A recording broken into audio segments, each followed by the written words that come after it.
ballaaratay koob iyo toban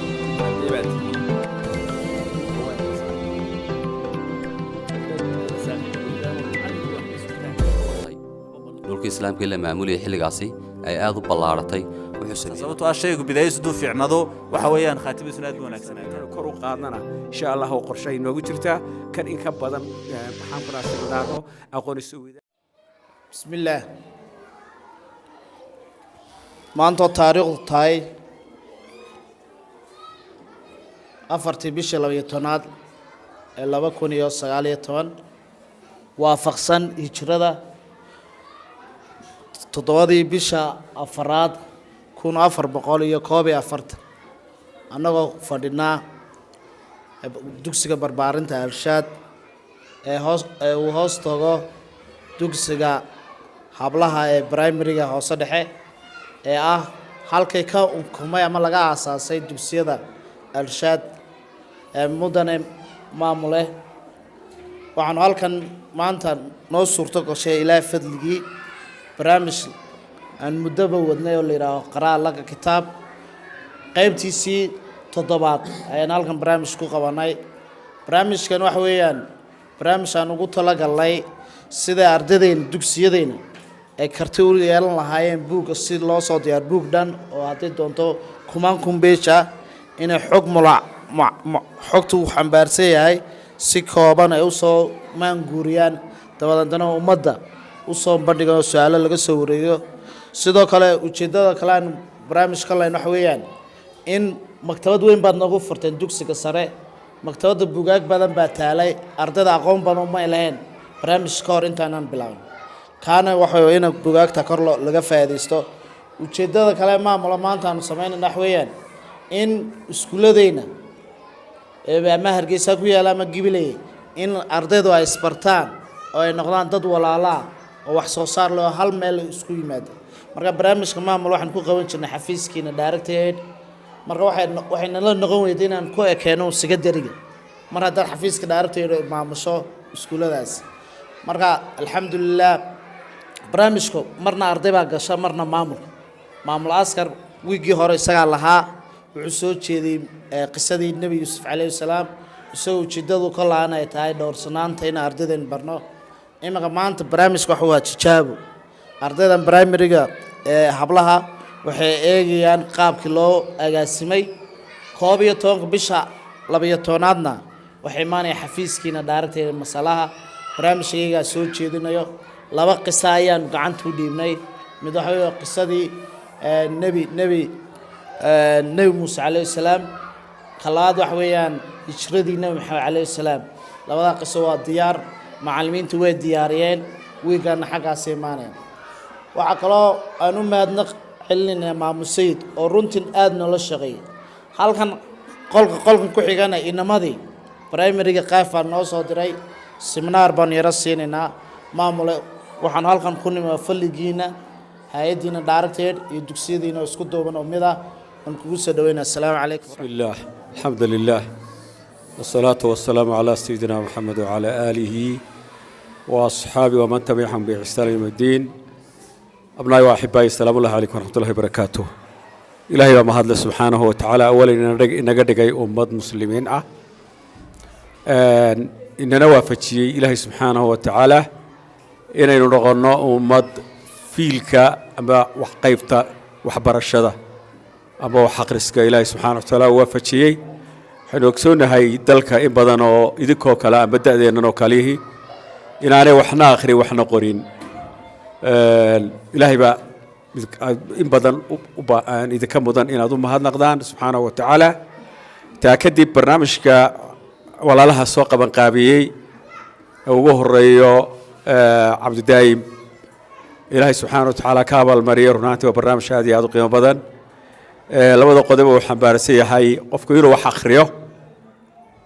oo uu noqdo qof wax akhriyi kara waxna qori kara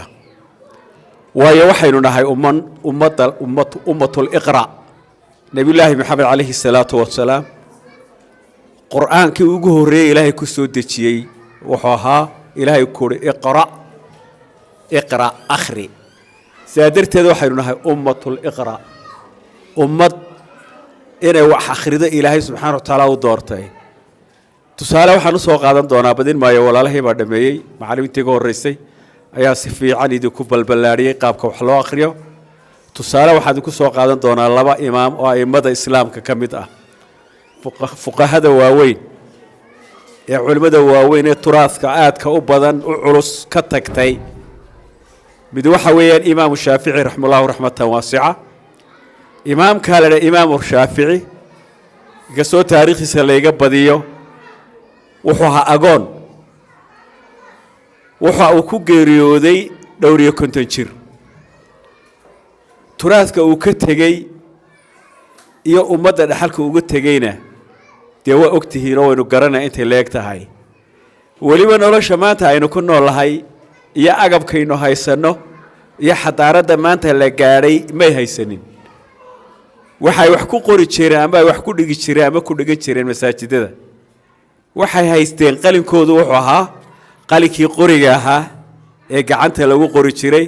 khadkuna kii gacanta lagu samaysan jiray qalinka iyo warqadaas isku qori jireen halka maanta aynu haysano inagu maxay qalabka aad garanaysaan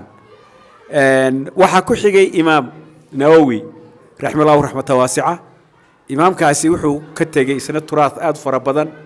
waa culimada looga dambeeyo haday noqoto fiqi haday noqoto tafsiir haday noqoto maxaan ku dhahay xadiis culumul xadiis culumul fiqi culumul tafsiir waa culimada looga dambeeyo marjaca taariikhda islaamka waxa lagu sheegay inuu dhowriya 40 jir ku dhintay marka la qiyaaso kutubta uu qoray iyo da'diisa la isu qaybiyo waxa ku soo hagaaga maalintiiba umrigiisa iyo kutubta qoray haddama inuu akhriyay isaga qoray gacantiisa ku qoray qaabka aynu sheegnay waxba u qori jireen waxa lagu qiyaasaa inuu maalintiiba dhowriya 40 warqadood waa risaalad aan oo kaamila inuu maalintiiba qori jiray umrigiisa marka loo qaybiyo kutubtu qoray intay leeg tahay iyo maxaan ku rahdaa intuu jiray umrigiisu waxaan kaloon iyo tusayaa maaha aqoontu waxa lagu dhigay aqoontu maaha waxa adiga lagu dhigay qofku siiyey aqoontu waa waxaad akhrido aqoontu waa maxay waa waxaad akhrido ee aad xifdido kitaabka aad akhrido iyo kitaabka inta lagu dhigay uun aad laabtay ama darsiga inta lagu dhigay aad laabtay iyo darsiga aad akhrideed adigu dib u akhriday isku beel ma gaadhaan heerna ma wada maskaxdaadana si uma wada gaadhaan waxaan idinkula talayaa waqtiga ayaa kooban aad iyo aad idinku dhiirinayaa inaynu noqono ummatul iqra inaad wax akhridaan qaabka wax loo akhriyo iyo waxbarashada akhrisku qiimaha uu leeyahay khaalidoon idinka soo gaadhay mawduuciisa xagga dambe ka soo gaadhay baa idin sheegay si fiican oo idinku dhigdhigay waxa kaloon ku taageersanahay qodobkiisa ku xojinaya qiraa'atul qur'aan qur'aanku waxa weeye waa miftaaxul cilmi weeye waa miftaaxa maskaxda qofka iyo qalbiga qofka ballaariyo weeye waa ilaahay subxaanahu wa tacaala waxa weeye waa ummul culuum qur'aanku culuunta iyo waxa la dhigto oo dhan waa hooyadii haddii aad qur'aanka akhriskiisa badiso xifdigiisana ilaahay la kaashato oo aad isku daydo inaad xifdido waxa weeyaan wax waliba ku fudaanayaan qiso kooban oo aan bari dhaweyd meel ku ama xamalnayaa website baan ku arkayay inkastoo aad wada xasuusnayn gabadh baa waxay ka sheekeynaysay qur'aanka see ku xifdiday gabadh hooyo abay ahayd waxa ninkeedii baa safar galay xajka ayuu qabtay iyo umra mid ahayd baa ayuu amba baxay waxa ay fikirtay caruurtii dhinac bay ka haysaa waxay isku dayday markaa muddada uu xaajigu maqan yahay in ay ka faa'iideysato waxay isku dayday maalintii u horeysay ee ay bilowday inay jus niski inay xifdido maalintii ku xigtayna korba u qaado jis bay xifdiday maalin saddexaadii waxay isku dayday inay jis iyo bar xifdido calay taxal marka isku soo ururiso 3 bilood iyo 2 bilood iyo bar malaha taqriiban meelaha qisadu intay ahayd ayay waxay ku xifdiday kitaabka qur'aanka ma ku siinaya dareenkaagu inta in leeg bal waxaad qaybisaa waa imisa maalmood 3 bilood waa imisa maalmood waa 9 maalmood soo ma maalintii markay u horeysay jis xifdiday maalintii xifdiday jis bar xifdiday maalintii laba xifdiday markii dambe ilaa ay soo gaarsiisay inay maalintiiba xifdido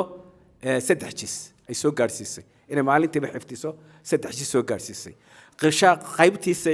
u qaybisay baa imika iga maqan laakiin waxay kusoo mawduuceeda kusoo gabagabeynaysaa saddexdii bilood odaygu ka maqnaa inay kitaabka qur-aanka ku xifday maca daalika ay hooye ahayd caruurtii haysa oo wax u karinaysa oo madaariska u diraysa oo shaqaynaysa oo aan fadhiyin fabaalog adigoo maanta jaaniskaa dhallinyarnimo haysta ka warran jaaniskaa dhallinyarnimo wax ku mashquulaya aanu jirin ka warran isku day siduu khaalid ku tilmaamayay inaad tijaabiso kitaabka qur-aanka inaad 6 bilood ku xifdo 6 bilood inaad ku xifdo waad ku xifti karaysaa waad ku xifti karaysaa haddii aad waqtigaaga qaybiso taasi waxay kugu imanaysaa waqtiga ilaahay ku siiyey oo aad qaybiso jadwal aad u samayso saddex aad qorshaha u leeyahay intaad u dejiso qaybtaad wax akhriyayso qaybtaad waxbarasho ku maqan tahay qaybta aad maqanaysaa muraajacaynayso waqtigaaga oo aad ka faa'iidaysato ayuunbay ku xidhan tahay oo aad u diido daqiiqad ama 10 daqiiqo oo waqtigaaga ka mida oo kaa dayacma intaan ka ilaali waayo waxa weeyaan maanta jaaniskaad haysato aad uu fara badan yahay waxa weeyaan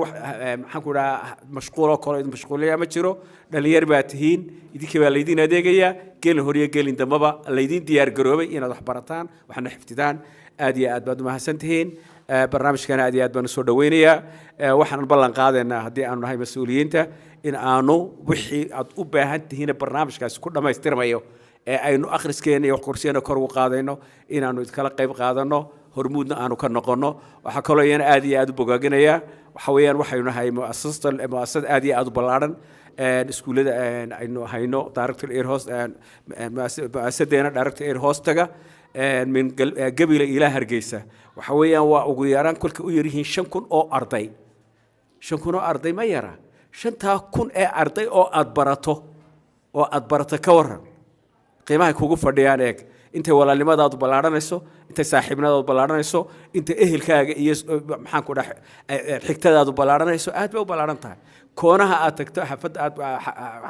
maxaan ku dhahay hargeysa aad ka gashaba waxaad ugu tegaysaa inan saaxiibadaaya guri saaxiibadaa joogto gurigoodiya saaxiibadaa waalidkeed waa waalidkaagii maxaan ku dhahdaa taasina aad iyo aad bay muhiim u tahay inaanu isdhexgal samayno kor u qaadnana insha allah oo qorshay noogu jirtaa kan in ka badan maxaan ku dhahaa seminaaro aqoon isweydaarsi kale oo ka ballaaran kan oo matalan aynu si aad isugu dhex barano maxaan ku dhahaa barnaamijyada daabuurka iyo nashaadaadka hadday tahay ku gudaha ah iyo hadday ku daakhiliyaba insha allah kaana kor baynu u qaadi doonaa aad iyo aad baad mahadsan tihiin waxaan aad iyo aad u jecelahay walaaluhu barnaamijka aynu ka faa'iidaysano siduu yahayna aynu u fulino korna aynu u qaadno himadeenna iyo maskaxdeenna aynu kor u qaadno aad iyo aad baad mahadsan tihiin mar labaad iyo mar saddexaadba asalaamu allaahi calaykum waraxmatullaahi wabarakaatu maasanya maamuluhu imaqana waxaan ku soo dhaweynaynaa kelmaddu orlaha kormeere qadar kusoo dhow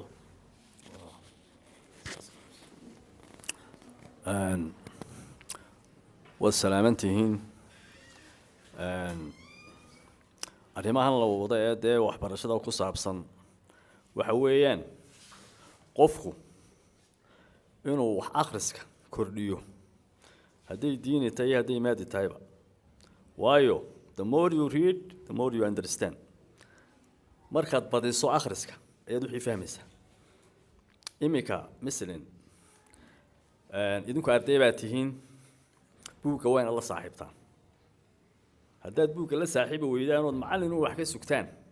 waxba baran maysaan qaacido waxaa jirta ma garanaysaa tacliimiya waxa weeye waxaad maqasho waxaad ka fahmaysaa amba aad ka xasuusnaan kartaa rubuc waxaad aragtana waxaad ka xasuusnaan kartaa haaf kala badh wixii markaad qabatana gebigiisaba inaad xasuusnaataa macquula waxa weeye bini aadamku wuxuu aqoonta ku kala badiyey siduu wax u akhristo iyo siduu wax u qoro iyo siduu cilmigiisa isagu u ballaarsaday dee la yimaado isagu الرحمن الرحيم الحمد لله رب العالمين وبه نستعين على امور الدنيا والدين marka qodobka wax akhriska uma doonayna si yar dur istaago marka hore marka waxa weynaan ka hadlaynay ereyga ah wax akhriya waxaan dhageysanay maalmood clip yar oo Sheekh Mustafa uu leeyahay oo kaga hadlayo qiraa'ada iyo wax akhriska oo in wax la akhriyo kitaab yaro bir hore aan akhriyayna waxa ku qornayd maadaama goob akhris la joogo ummatu iqra laa taqra ereygii u horreeyey diinteena soo degay muxuu ahaa iqra bismi rabbika alladii khalaqa nabi sallallahu alayhi wasallam buu yidhi kelmadii u horreysay ee soo degtay wax akhri bay ahayd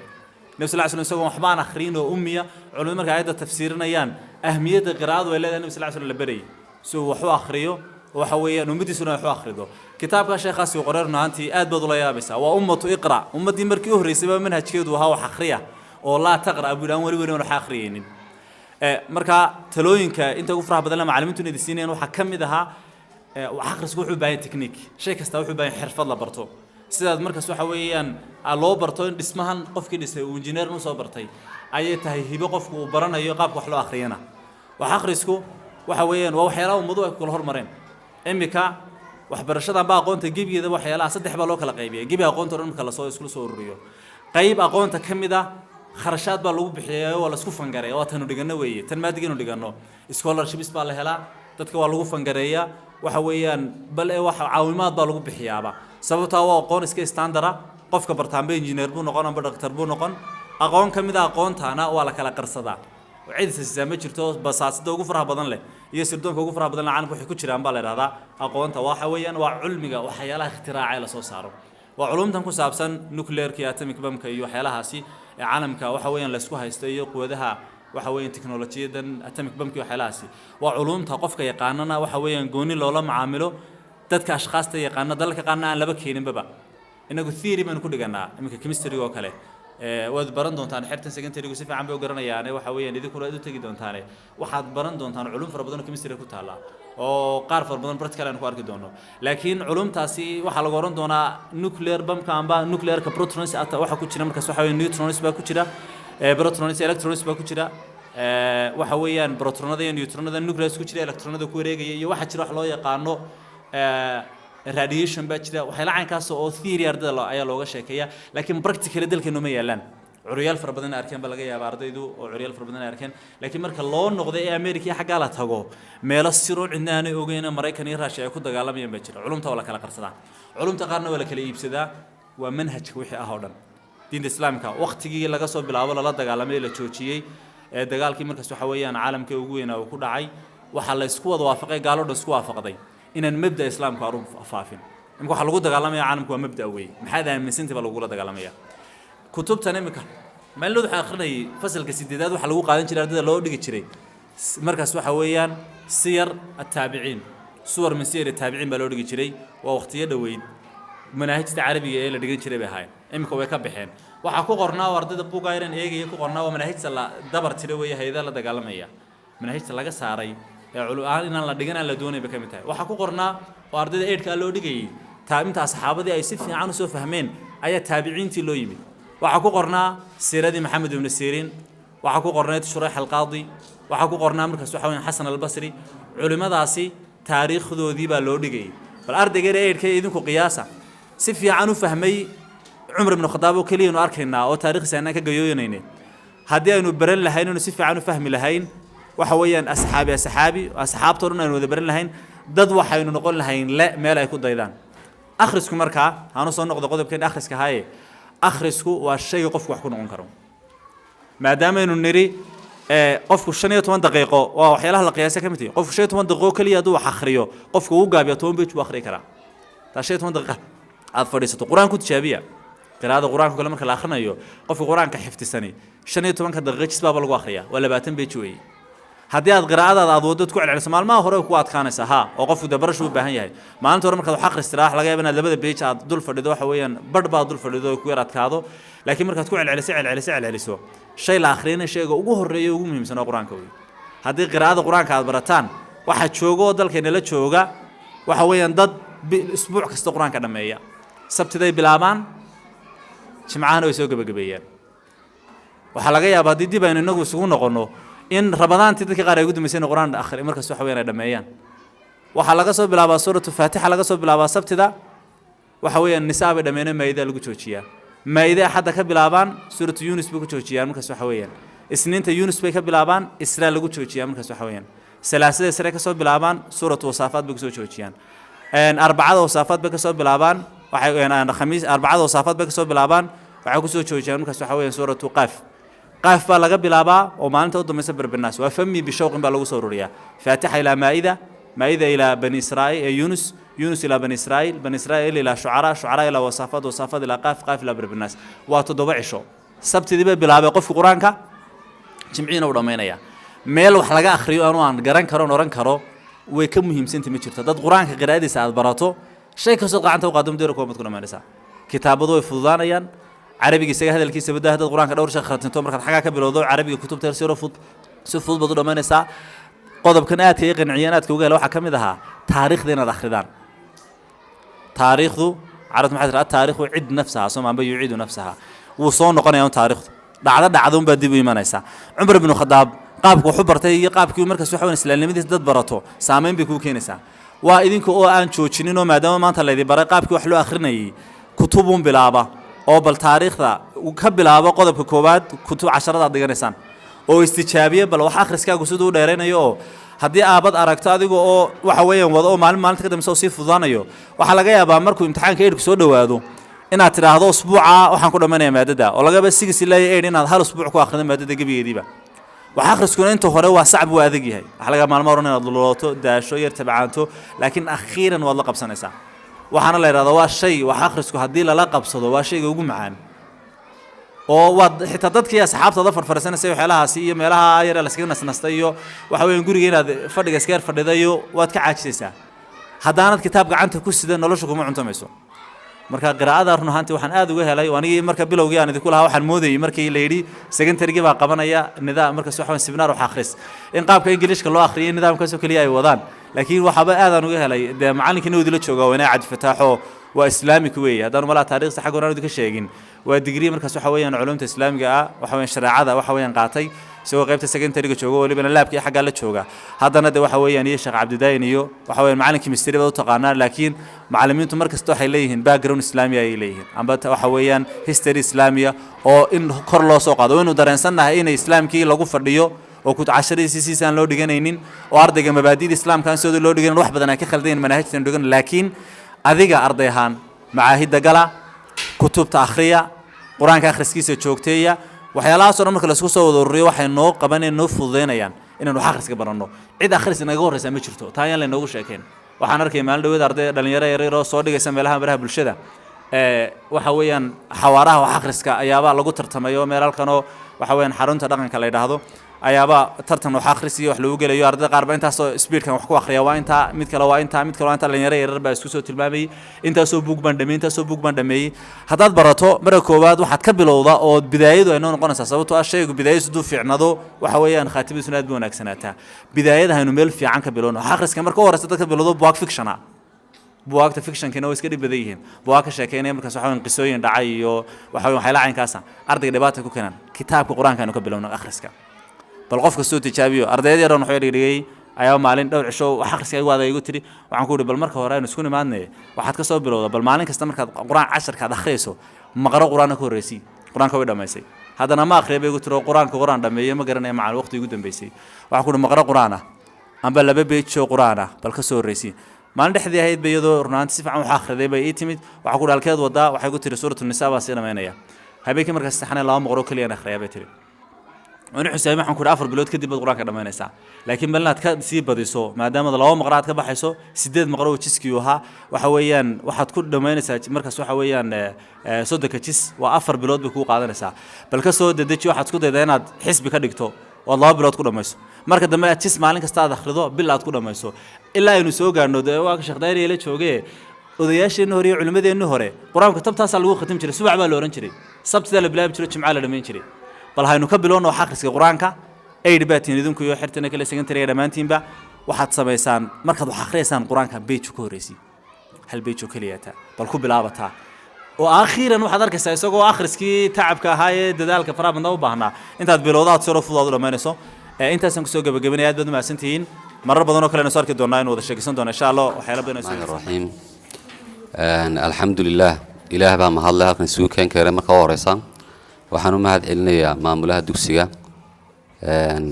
Sayid Sheekh Ibrahim iyo dhamaanba daadiyaasha barnaamijka aniga maanta waxaa farxad weyni ah waa markii ugu horreysay ka soo qayb galo dugsiga dhexe barnaamij lagu qabanayo waana maalinkii ugu horreysay insha Allah tacaala maalinkii ugu dambeysay noqon maysa waa niman doonaa haduu Ilaahay raaco si aan wax badan isku niraahno maanta barnaamijkani waa lagu casuumo waxaan ka ahay martiban ka ahay waxa la soo bandhigayay book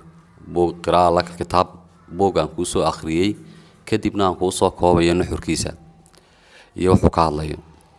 arday horta cid la hadlayo waa adiga ee la doonayo in boogan uu fahmo qiimihiisa iyo qaayaha uu leeyahayna uu gartaa waa adiga waxyaalaha inta badan booga lagu tilmaamayna waxa kamida wuxuu sheegayaa boog waa siiradii islaamka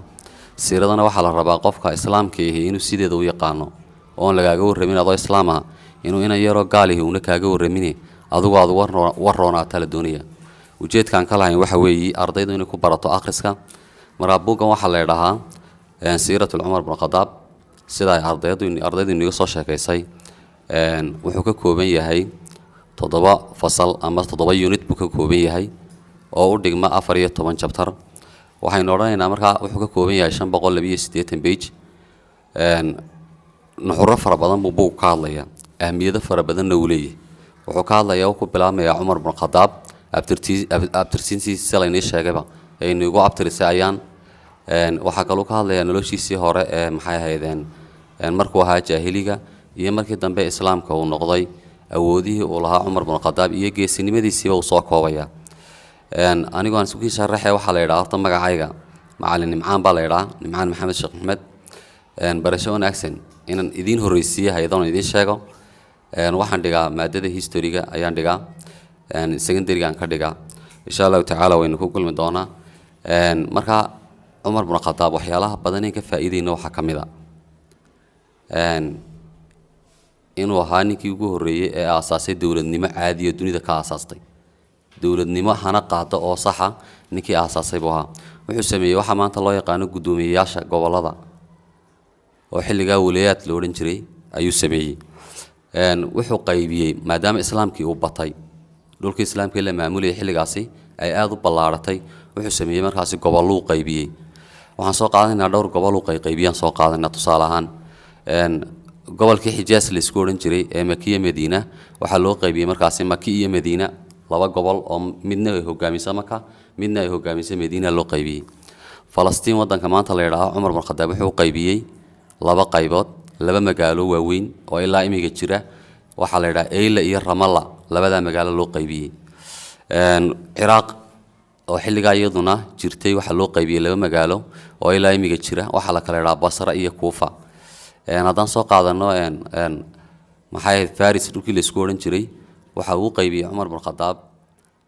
Persia la isku oran jiray wuxuu qaybiyay 3 qaybood wuxuu qaybiyay Ardul Faris